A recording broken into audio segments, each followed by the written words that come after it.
Welcome to Rising Tides, the business podcast where we explore how business professionals across industries make waves and rise above the competition. Join host Angela Mirza and myself, Kim Hayden, as we talk to inspiring business leaders from entrepreneurs to executives about the strategies and tactics they use to build their successful brands. From their failures to their successes, you'll get an inside look as to what it takes to make it in the business world today. Together, let's discover the power of collaboration and how raising each other up can help us all reach the heights of success. So dive in and join the conversation. All righty. How you doing today, Angela? Good. I know we checked out some wine tasting from South Africa last night. You recovered? I'm doing awesome. I'm doing awesome. I like I said, you said you have a few pounds on you from your chocolates and your cookies because we both work from home, and I said, oh no, mine's 100% booze. Like some days 4:00 rolls around and I'm like, well, right. 5 o'clock So yeah, and I shouldn't laugh because I know that some people have challenges with that, but I do have days where I can restrain myself. But no, I did quite well. I woke up, I was ready to go. Being menopausal, the wine can activate hot flashes even when you're on hormones. So I'm just letting you guys know. So I woke up 1:37 this morning, and that's because I sleep with my phone beside my bed. I know. I do everything wrong. I do everything wrong. It's a miracle I'm still alive, folks. But good thing you have so much energy. You have spare energy to spare. So I woke 1:37, so I couldn't go back to sleep. So what did I do? I actually built out an entire spreadsheet of money going out, money coming in. I wanted to get some clarity. What else is an entrepreneur going to do at 1:37 in the morning? Yeah, exactly. It's like, oh, okay. Well, I had a good time last night. How much money did I spend? All right, let's take a look at this. Who do I want to hire next? What's coming on? What's going to happen? So, I'm good. I'm good.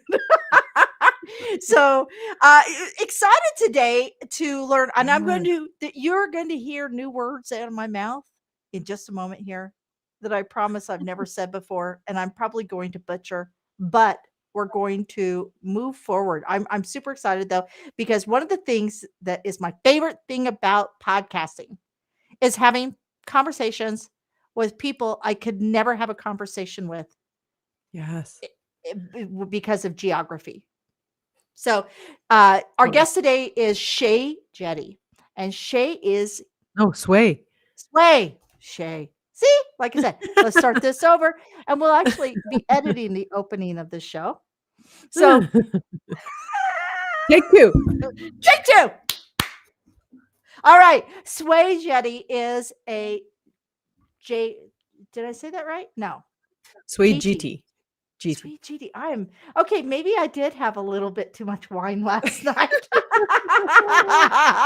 All right, Swey Jitti is an intuitive vision and brand architect. She is a multi-potentialite entrepreneur and a revolutionary force in creative entrepreneurship space. With a background as a psychologist, mentor, artist, musician, and journalist, Swey's unique combinational approach combines energetic strategy and design to activate powerful, iconic brands for multipotentialites. That's a great word. Yeah, that's a great word. We're going to have to ask her about that word. It's on my Absolutely. Notes here. As a keynote speaker, she inspires and motivates audiences to unlock their potential and create a life they love. Swey's passion for empowering others and cultivating purpose-driven brands is truly transformative. Lots of big words there, like lots of big words. I love this. And new words. I'm learning new words today. Hey, Swey. Hey, My son's partner is Swey, and my daughter's best friend that's where that's is Swey. That's why this is happening. And trust me. this is not even the first time, but I find it so cool that you made me sound like this new upcoming Chevy model. And I'm like, oh, okay. Swey I like that. Jitti. Yeah. And I'm like, okay, cool. But I've been confused with Shay so many times. It's just another alteration to my name. So I'm here for it. But thank you for having me, Angela, Kim. I'm so excited to have this conversation with you both. Me too. Thanks for joining us all the way from Armenia. I've never spoken to anyone in Armenia before, but as I was saying before the show, I'm one third Armenian. Never been there. Couldn't even point it out on a map. So I'm gonna have to look that up later. You're not even from So bad. Kansas. I can't point I know. anything out on a I map. know.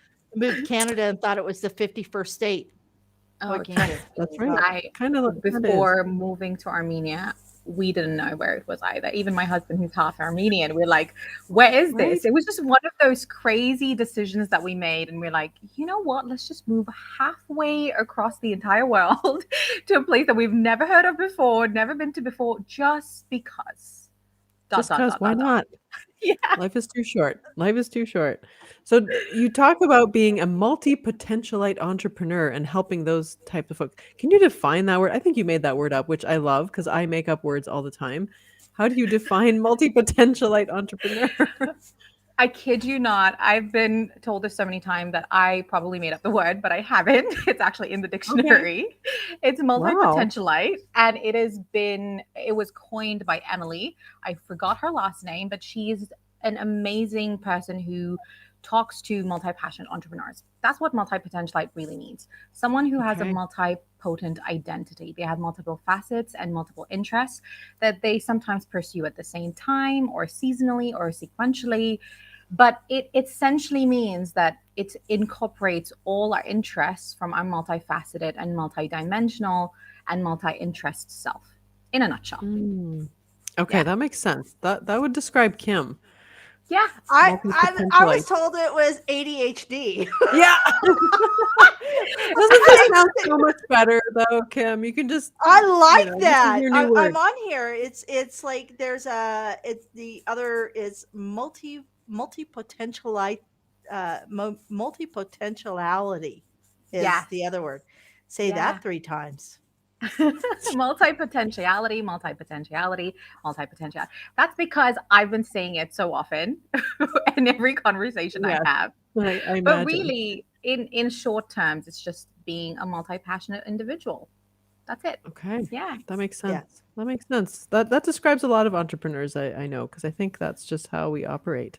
We're always creating, have ideas, right? We get up at 1:30 in the morning and do charts and graphs for ourselves when we can't sleep.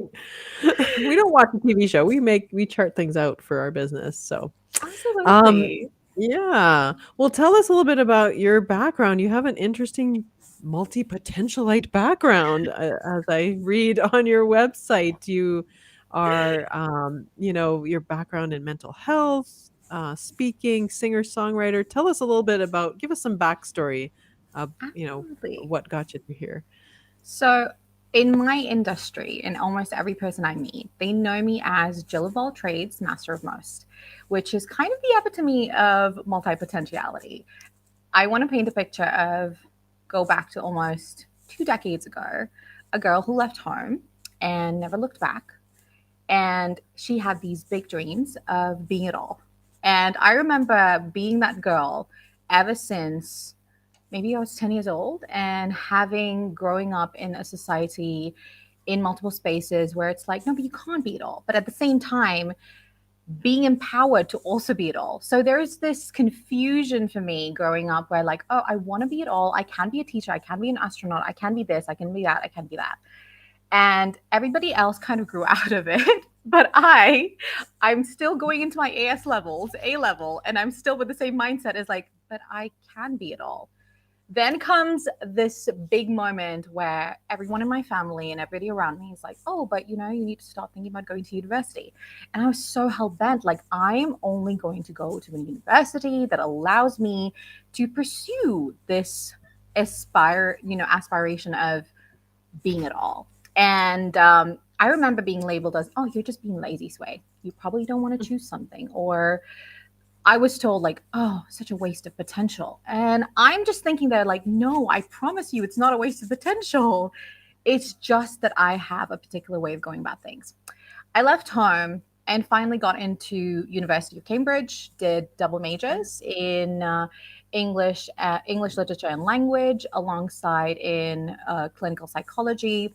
And on the side, I also did a certification, or sort of like a specification in journalism, in art and entertainment journalism.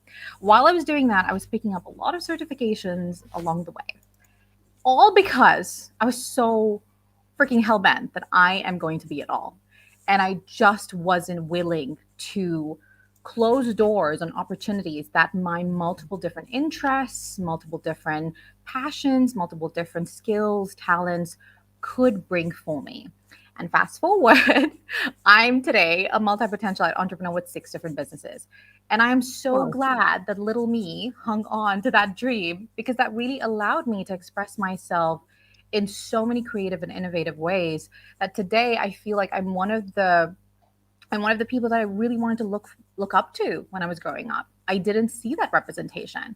Today I've become that representation. So in a nutshell, that's me. Yeah, amazing. 6 different businesses and two majors in university.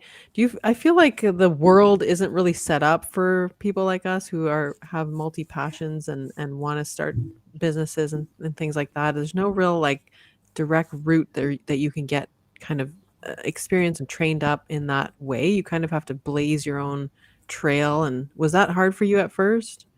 Oh, I don't see, ever since I was young, every time someone asked me this question, is it hard for you? Was it hard for you? I had such a difficult time responding to that answer because I didn't know. And till date, I don't understand what it means for something to be hard, because my mind literally looks at something as, oh, that's just something to get over. So let me be solution focused. So ever since I've been young, I've kind of had this approach of, I want to do it. How do I do it? Instead of, why is it this way? If that makes sense. And in a nutshell, I would say it wasn't hard, but it was definitely a collection of experiences that allowed me to see different perspectives as to why the representation of multi-potentialite entrepreneurs weren't in existence at that time, and still kind of is, a new concept that's coming through. Yeah, I think we get described as flaky or maybe a little bit unstable. I don't know if you've ever experienced that. Like, oh, she's just changing her mind all the time or doing too many things. Like, I feel like people put their own limitations on us when they start doing that. Yeah. I remember when I first kind of got into this multi-potentialite space, everybody knew me as like, oh, because my background was as a special educator, but I had like multiple different jobs in the background. I was doing multiple different part-time jobs. And as a special educator, when I made the shift of like, I want to be an entrepreneur that does multiple different things, everybody kept on telling me, but you need to have a niche. And I hated that word so bad because it just felt so, confining. Restricted. Yeah. And I did hear words like, Swey, maybe that's just not going to work out. It'll be more difficult. It'll be more XYZ. But I truly believe that you can connect everything to what you want to do, and you can make it make sense. It isn't about it won't make sense. You can make it make sense. You can make your multiple different businesses, your multiple different interests, your multiple different offerings, XYZ, you can make it all make sense in accordance to your purpose, vision, whatever you want to call it. So yeah. Yeah, not only makes sense, but that is your niche. Like you differentiate yourself in this way by combining all your unique backgrounds. Like we do similar things for work, but your background is completely different than mine, right? I come from the sports background, I incorporate that into what I do. And you have all these other layers. So that in itself becomes a niche, right? Absolutely. Yeah. I call myself the anti-niche niche. I love that. I love that.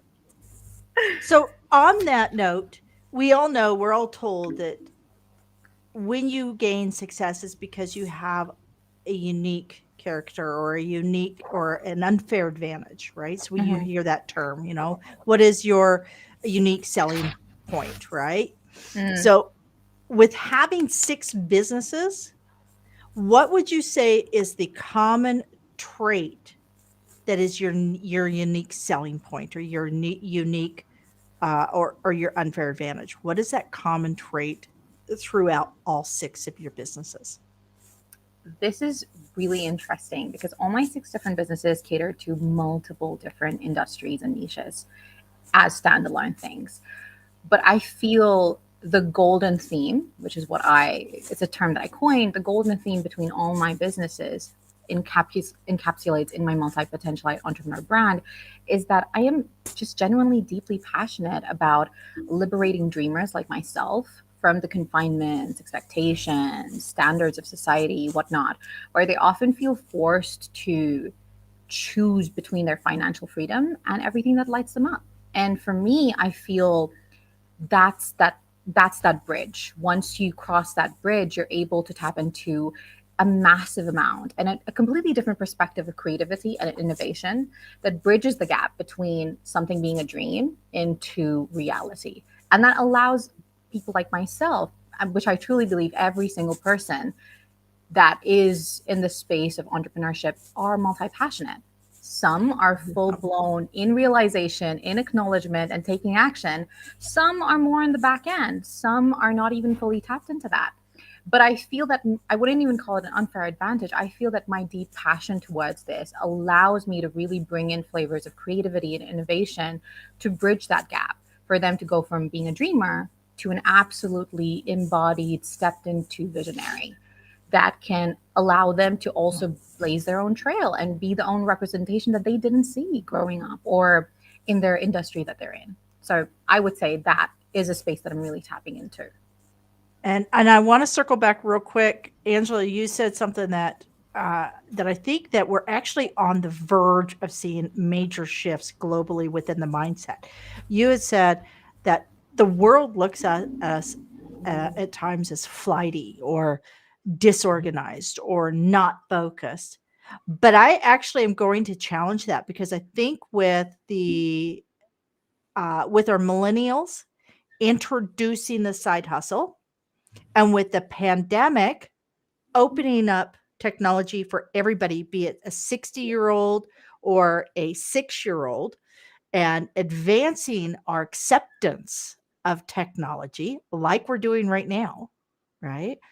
I believe that we're actually accelerating quite quickly on shifting our mindset away from having that one traditional job for 20 years and hopefully I'll get a pension before the pension fund goes bankrupt, to why can't I teach deep sea diving tactics if I live in Saskatchewan with no deep sea?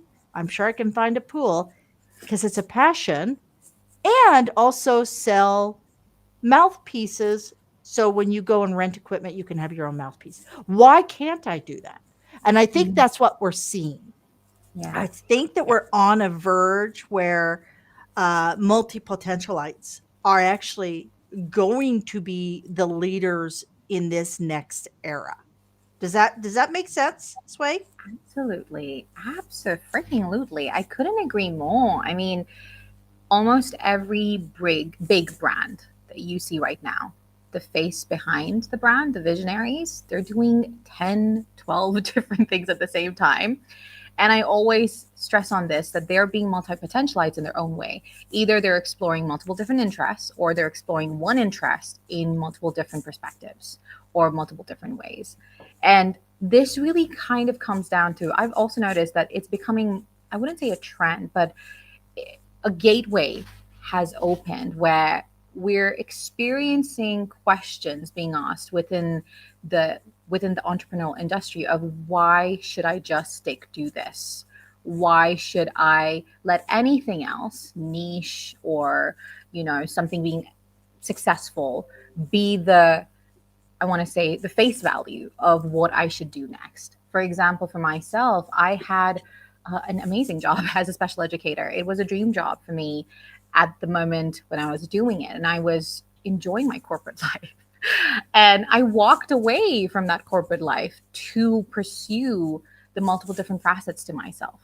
And I really look at this in the lenses of questioning purpose and identity. What does purpose really look like in today's world? When we were talking about purpose, usually when entrepreneurs speak about their brands or just about their personal selves, purpose is looked as a singular, objectified word, when really it's an ever evolving concept. And this is not talked about enough. Our purpose does not look the same from today to tomorrow to day after. But it has been this understanding that this purpose is one big calling. So you have this one big mission and one big vision. But that is not the truth. The truth is more fluid. The truth is more accepting, inclusive, right?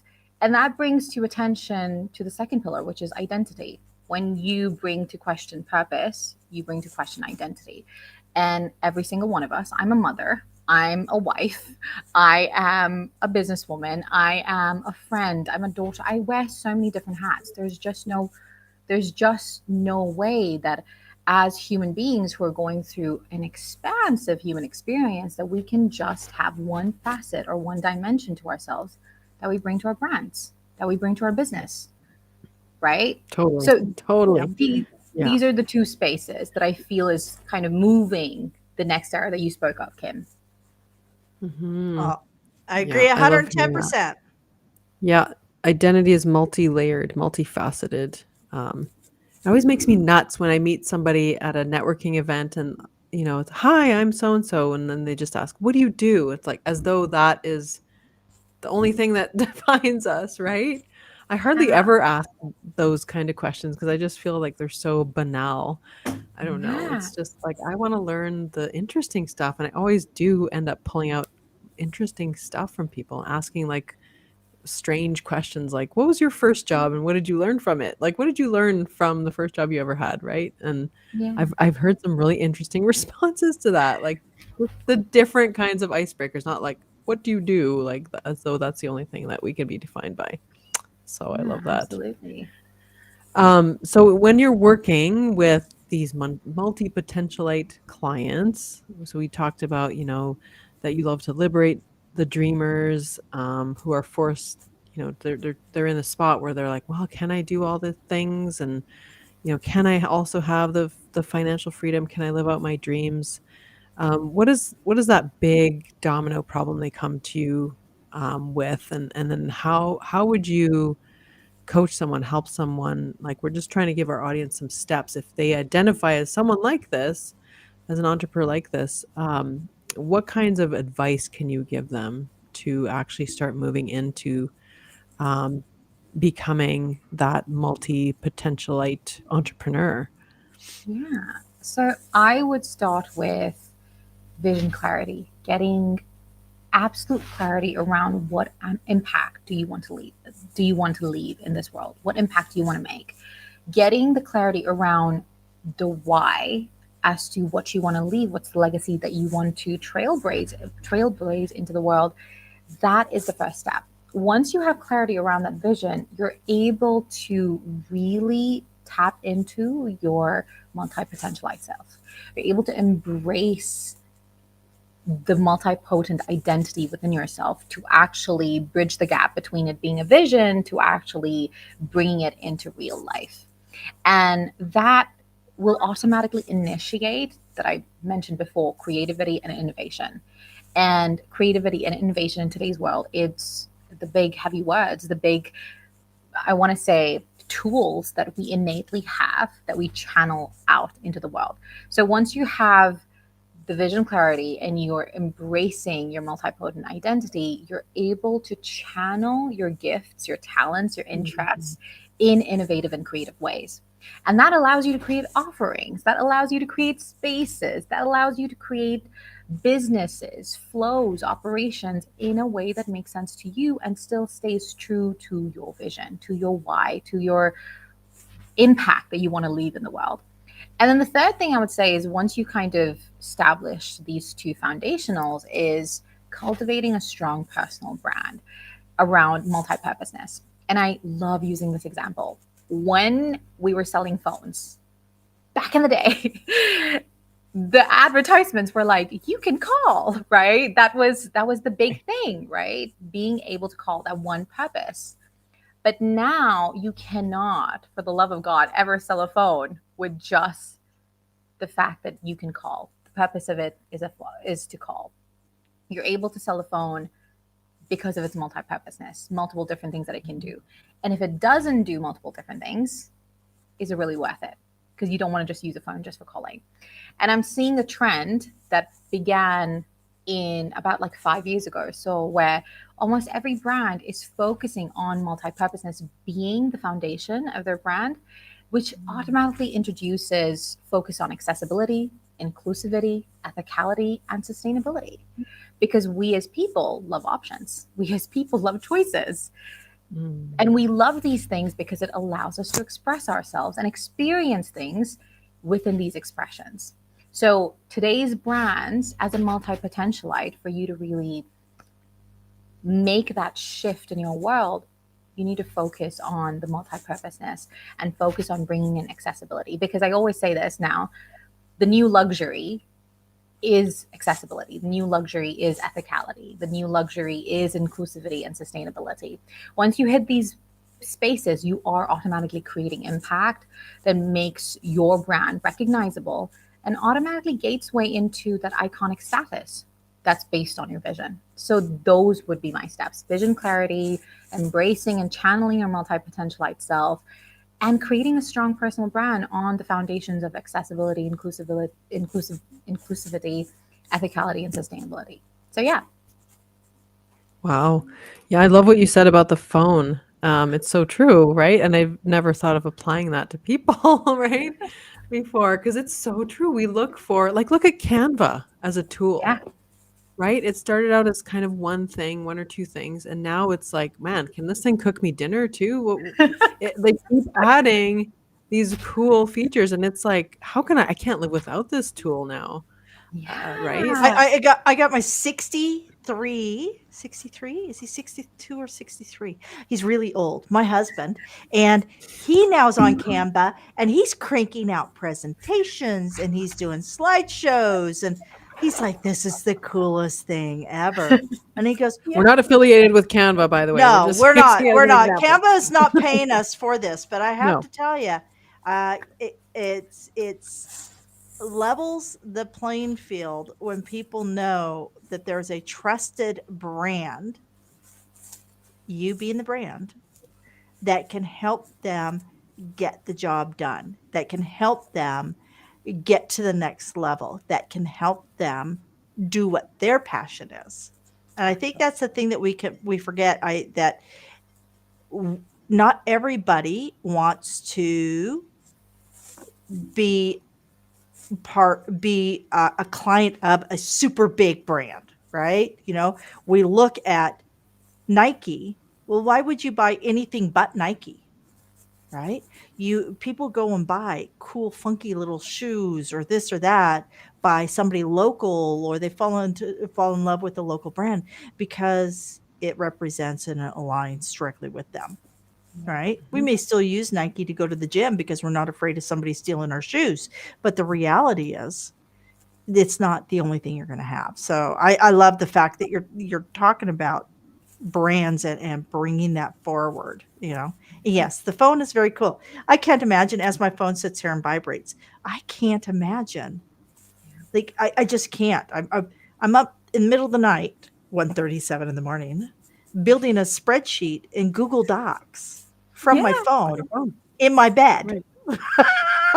But you see, what I find interesting is that this is not just applicable to the phone. Like every single gadget in your house, if you just think about it, it doesn't just do one purpose. It does at least two things or three things. Yeah. Well, Literally, my toaster can do bagels, and it can do toast. Hey, I have a toaster hack for you. If you put it on its side, you can put cheese on your bread and then do a little pizza oven. Oh, I did. I Like tried that. that. It's Right? so yum. I didn't know that. How many days old were you when you learned you could turn your toaster into a pizza oven? Well, I'm a lot of days old, and I just learned something. I am learning so much. New words, toaster hacks. Like, this is awesome. This is awesome. Oh, and a baking hack from an old lady to all the young bakers out there. Please just save yourself the pain of scraping that pan and use parchment paper. For gosh sakes, use parchment paper. Best There you bloody go. thing you could ever use to make cookies with. Okay. Business and baking tips all in one podcast. I just got sent a tip by my husband. We love having fried food, but love hate relationship, just like with social media. And there's apparently this hack that you dip your whatever coating you have, you dip that, let's say tofu, you put the coating on, and then you dip it in water before you put it in oil. And apparently it cooks better. Makes it fluffier? Oh. No, apparently it cooks better and it picks up less oil. So your food ends up being way less oily. And I'm like, okay. Because oil and water don't mix. So the oil repels it or something. So science, we've got science today on the podcast. Yeah. We've got baking. I got an air tips. fryer. We I got are an air fryer. representing what you're talking about here. Multipotentialite podcast brought to you today by right? The epitome, the embodiment of it. Yes, flowing. Oh, funny. Yeah. So in just going back to these points you made about, getting clarity around who you are and then channeling everything you bring to the table to create that strong personal brand. What kind of objections do you hear from folks that you're working with that are starting out to try and do this? The biggest one is, how can I not have a niche? How can I not? Or should I focus on just one interest and maybe, move to the other one? And the other popular one is, but how can I build a brand that is not focused to, an anchor? A brand always has an anchor around, let's say, even if it was content pillars or just the framework behind the brand identity, having a particular voice or value. And what I always notice is that these didn't exist before. If we go back to like when branding really began, these terminologies, these frameworks weren't there. Someone had to come up with it to make it easy, simplified, systemized, yada, yada, yada. So when I get these objections, I'm like, ask yourself, how could you do it differently while keep making yourself happy, while making everything around you easeful? That's what I did when I started off. I was so freaking overwhelmed and I had the same thoughts, like, how can I not be having a niche? How can I not? Do I just start with one interest? Do I just launch all my 5 businesses at the same time? And what I did was, how can I do things easily while using my skills that I already have, while using things that I'm already good at, my talents, my gifts, and just do it and learn along the way.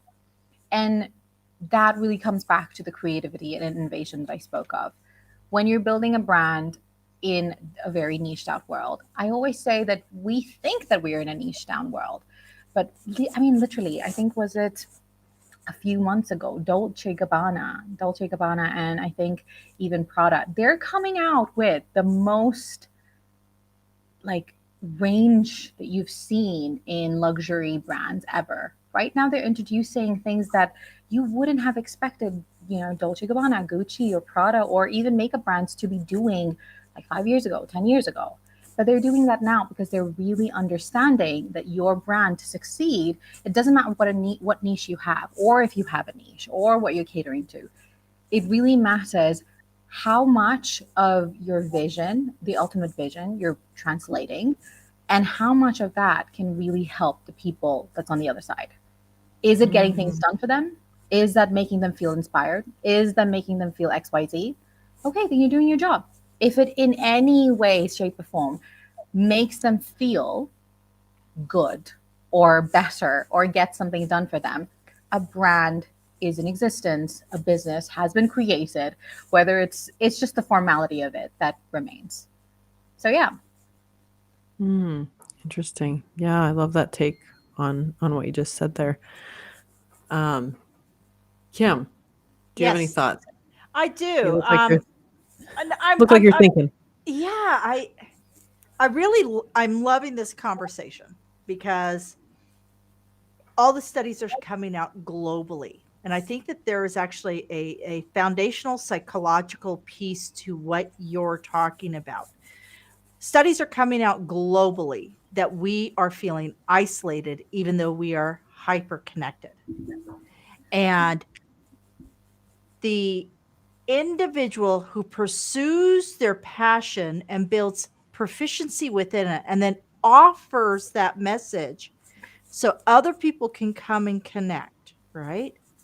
I think the point is not to I want to build the next, you know, unicorn, the next multi-billion dollar company.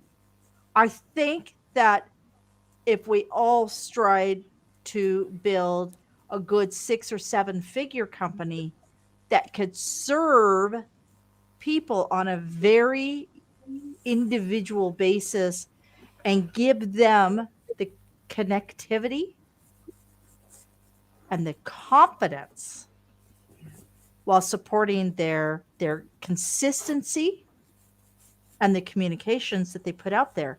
If we actually were to do that, if more people who like you, Sway, like you, Angela, more people who have that passion and that proficiency opens their doors so people can find them and we can support them to be their best versions.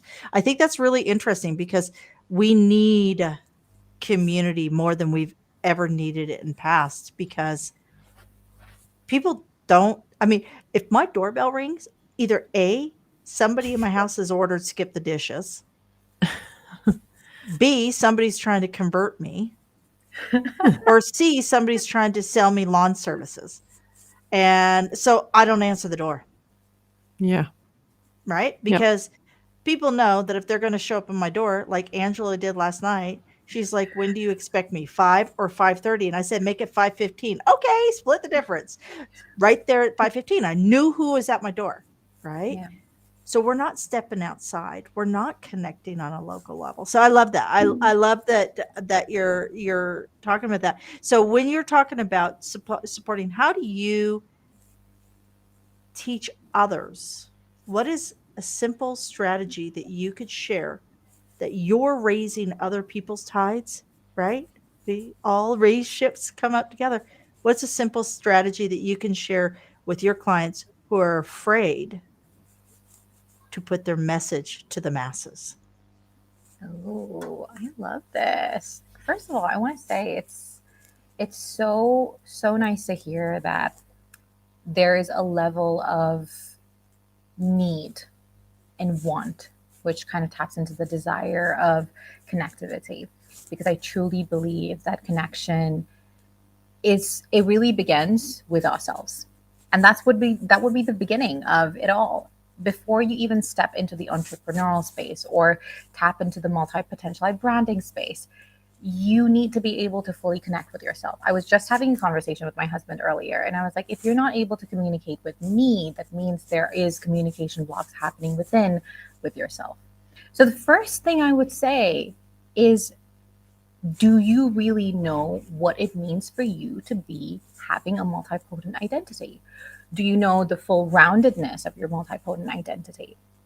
Because that's where the strategy begins. You can use a lot of I don't want to say a lot of different strategies or a lot of different approaches, but what I do want to bring focus to is that everything's beginning point starts with you as the visionary, as the person behind the brand, as the person taking on this path. So if you're in the space of wanting to raise your tide, you have to bring the reflection point back to yourself. Who are you when you are being your multipotent self? And what would you let go of if you were to fully one day shut off everything and be in that essence of your multipotent identity? What does that look like? And once you kind of recognize and realize and start having, bits and pieces of visuals of this is the person who I would be, you have the breadcrumbs to that, bigger vision of what would it look like if I applied it to my business? What would it look like if I applied it in my brand? Because one of the things that I very often say to my clients is people think branding is, you know, the logo, the branding identity, or the messaging. It is this. Me having this conversation right now, I'm representing my brand because I am the brand. The way I speak is my brand. The vision that I'm communicating is my brand. When I go to networking events, what I say, how I say it is my brand. And if you're not able to have a clear communication within yourself of who you are and what you want to bring forth, that will show up in your brand. That will show up in, and that will be the bridge that you will have to cross from being a dreamer to a visionary to actually be able to reflect what that means. So to go back to, I think one of the questions that was asked before about what would be one of the biggest objections is this: how do I actually step into my multi-potentialite self? And your multi-potentialite self is, I would say, like a bundle of joy. And if you were to be that bundle of joy, what would that look like? A lot of people don't know what that looks like. Right? Yeah. So yeah, that would be that's why that first step is so important, getting clarity. And then if you don't know what questions to ask yourself, that's where someone like you can come in, because you've done it before, to help ask those better questions and help that person get the clarity and untangle that mess that's up in there. Like the answers are, like you said, connect with yourself. The answers are there. Sometimes you just need the help to organize it and bring forth the key answers for yourself. Right? Absolutely. Yeah. Yeah. So I think that's how you help. Well, there we go. We've got your website up at the bottom of our screen here. I've loved this conversation. I think, anyone out there that's listening, that if you're got multi passions and you just don't know where to start, please contact Swey. That's her website. Do you have any other places you want people to contact you on or can get in touch with you? Yeah. Share them now. There are two spaces that I'm so lit up by at the moment. My own show called The Swey to Success Show, where we kind of explore redefining success, which is kind of the cornerstone of my brand. I love questioning everything. I guess this is the inquisitive side to me as a journalist, but also as, with my psychologist background. This is where I'm really focusing on redefining success for people who are stepping into this new era of what does it mean to be successful? What does it mean to be having a really authentic, bold brand where I'm showing up as myself? And the other thing that's letting me up right now is True Mold Magazine, which is also one of my other businesses, but it's a monthly magazine, which is completely for free, because I truly believe that accessibility, again, is a cornerstone of my brand. I want to make sure that everyone feels safe enough to step into their bold, authentic self. So if you're willing to explore what would that look like, come join us, read some of our latest issue where multiple different contributors from around the globe are sharing their story, sharing their how-tos, how I did it, to kind of take you through that space. So yeah, those would be the two spaces. Awesome. Swey to Success and your magazine. So check that out if you are interested in learning more. And for those of you who are taking this in a strictly auditory form, her website is easy to find. It's PayHip. So payhip.com/sway, SWEYTO, success, SUCCES. In case you're just listening and you don't have, look at anything, there you go. So, and I love the spelling of your name, Swey, SWEY. All right, folks. So I just want to put that in. Thank you. There's all these studies coming out that we were doing a lot of video, but now people are actually just listening to the video. Yeah. So isn't that crazy? I do that all the time. Because we're doing multiple things as we're talking about today. There's a theme today. It took a long time to get over that you can actually do my database while watching Friends, because you're not watching Friends. You're listening to the same episode for 100th time. It's like exactly. Yeah. I draw the line when you're editing the episodes, because you don't need Chandler talking to you while you're trying to find the good stuff in the episode. I mean, AI No. does that for you now, apparently. Yeah, there you go. So, There you go. Very true. Well, thank you, Swey, for joining us. It was amazing to talk to you and to hear all your insights on this topic. Thank you for having me. This was such a ball of a time, both you, Angela, and Kim. Thank you for making this space so expansive for me to share my wisdom. So yeah. Excellent. Okay, I'm stoked. This was a good morning. I am stoked. You having fun? Everybody happy? Everybody feel We're good. their time is well served? I Yes. hope so. Well, I hope your time has been well served here on Rising Tides. And remember, why rising tides? Because when tides rise, all the ships go with it. So be good to yourself. And until next time. This show is sponsored by Be Bold Branding. Kick that yawn-inducing mission statement to the curb. Visit BeBoldBranding.ca and grab your Bold Manifesto workbook to create a bold message that connects. Thank you for joining us here at Rising Tides, your business podcast. Be sure to like, subscribe, comment, and share. And you can follow Angela and Kim over on LinkedIn.